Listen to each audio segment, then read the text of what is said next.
se-Indonesia kami punya 31 sentra dan 5 balai. Itu anggaran untuk pegawai itu nggak sampai 1 triliun. Jadi kalau se-Jawa Timur, tapi mungkin ini ada guru, ada petugas kesehatan, dokter dan perawat, mungkin ada itu di dalamnya. Jadi karena itu reformasi birokrasi, termasuk tadi untuk bagaimana efisiensi terhadap pembelanjaan untuk gaji, serta layanan publik. Layanan publik kami berharap nanti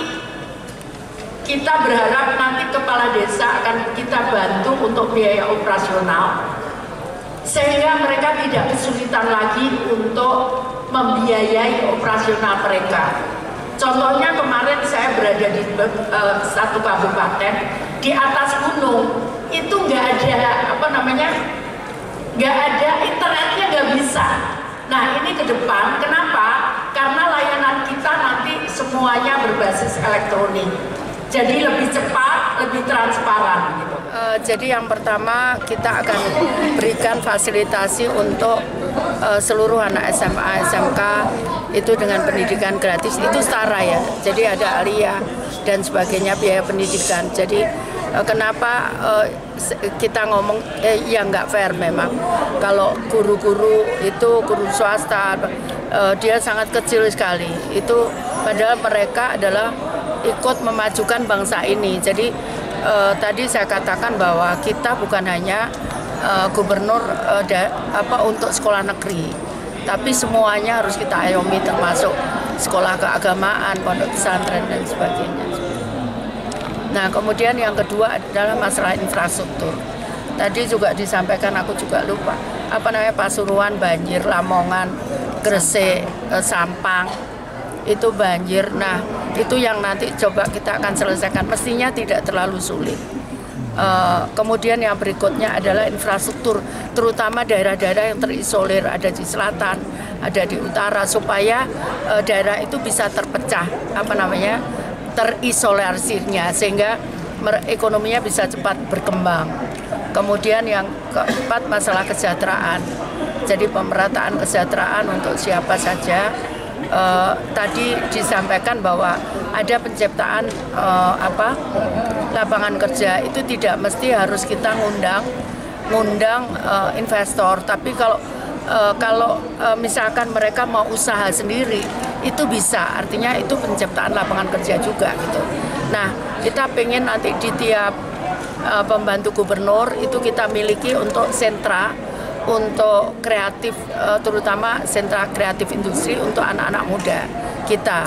Jadi kita akan bangun di situ, kemudian tempat untuk mereka konsultasi terhadap apa yang ingin mereka lakukan untuk mereka bisa bekerja seperti itu. Bu, pemangkasan birokrasi tadi seperti apa, Bu? Ya.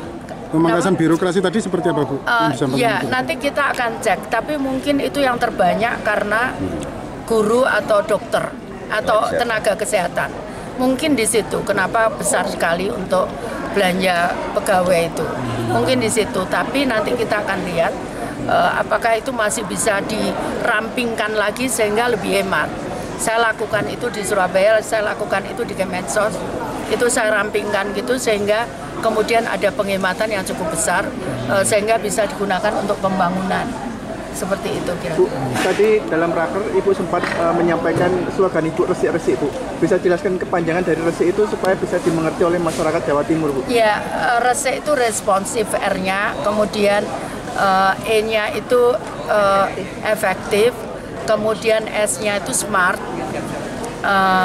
smart atau cerdas, kemudian I-nya itu integritas, jadi berintegritas, kemudian K-nya itu komitmen dan konsisten. Harapannya itu nanti disampaikan oleh kader PDIP se-Jawa Timur. Iya, betul. Ya, betul. Bu, kalau kampanye di Surabaya apakah melibatkan Pak Heri dan Pak Armuji? Ya ada yang kita bisa bareng, ada yang enggak sendiri-sendiri, karena kan saya juga punya sendiri, agenda sendiri, Pak Heri juga punya agenda sendiri. Jadi ada yang bisa bareng, ada yang enggak. Karena saya aja sama Guzan kadang-kadang juga susah untuk bareng. Karena kan memang Guzan juga punya komunitas sendiri dan punya jadwal sendiri kayak gitu. Ibu, tanggapan ketua tim 08 dipecat gara-gara mendukung ibu, mungkin ada tanggapan ya? Saya nggak tahu ya itu, saya nggak ngerti. Itu yang menghubungi mereka gitu.